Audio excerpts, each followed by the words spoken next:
ধুনীয়া ৰেচিপি লৈ আপোনালোকৰ ওচৰলৈ আকৌ আহিলোঁ। এফালে চাওক অকণমান গাখীৰ ল'লোঁ আৰু ইয়াতে অকণমান বেকিং পাউডাৰ দি অকণমান দৈ আৰু অকণমান পাউডাৰ গাখীৰ দিছোঁ।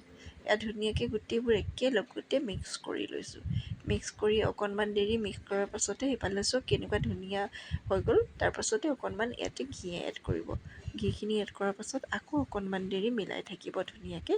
মিলোৱাৰ পাছতে ফাইনেলি এইটো টেক্সচাৰ আহিব। এইফালে চাওক এয়া দেখিছে নহয় কেনেকুৱা ধুনীয়া হৈ গ'ল। তাৰ ওপৰতে মিলাব আপুনি এইফালে আটাটো। মই আটা 1 বাতি লৈছোঁ।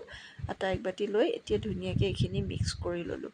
মিক্স কৰি এইফালেদি মানে চামুচখনেদি ভালকৈ মিক্স নহ'ল, গতিকে মই হাতেদিয়ে মিক্স কৰিব ল'লোঁ ধুনীয়াকৈ। মিক্স কৰাৰ পাছত এইফালে চাওক দেখিছে কেনেকুৱা ধুনীয়া হৈছে আৰু ইমানেই কোমল হৈছে নহয় মুঠাটো। তাৰপাছত ধুনীয়াকৈ মুঠি মেলি এইফালে মই এনেকৈ থাপকৈ মাৰি দিছোঁ। এনেকৈ 10 বাৰমান পাৰিব, তেতিয়া মানে আটাটো খুব ধুনীয়াকৈ মিক্স হৈ যায়। তাৰপাছতে এইখিনি আপুনি আধা ঘণ্টাৰ কাৰণে এখন প্লেট দি ওপৰত ঢাকি থৈ দিয়ক। তাৰপাছতে আধা ঘণ্টা হৈ গ'ল। আধা ঘণ্টাৰ পাছতে মই ধুনীয়াকৈ আহি চালোঁ, ইমানেই ধুনীয়া কোমল হৈছে নহয় আটাটো। তাৰপাছতে এটা গোল বনাই ধুনীয়াকৈ এনেকৈ বেলি ল'লোঁ।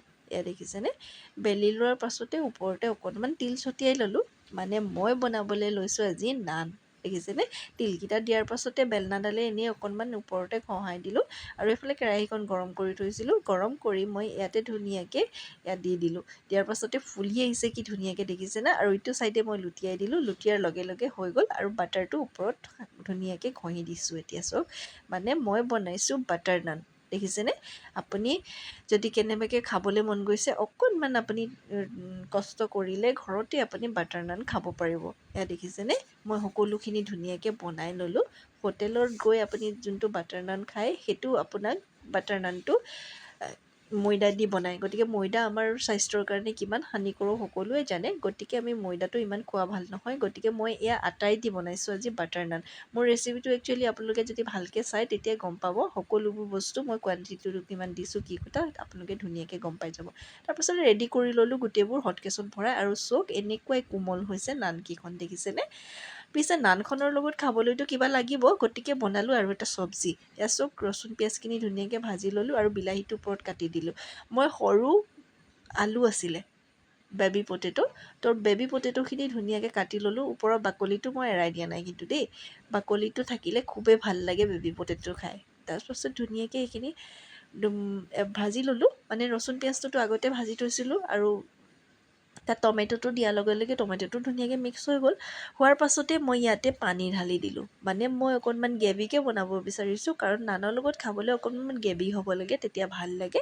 তাৰপাছতে ধুনীয়াকৈ অকণমান দেৰি ঢাকি থৈ দিলোঁ।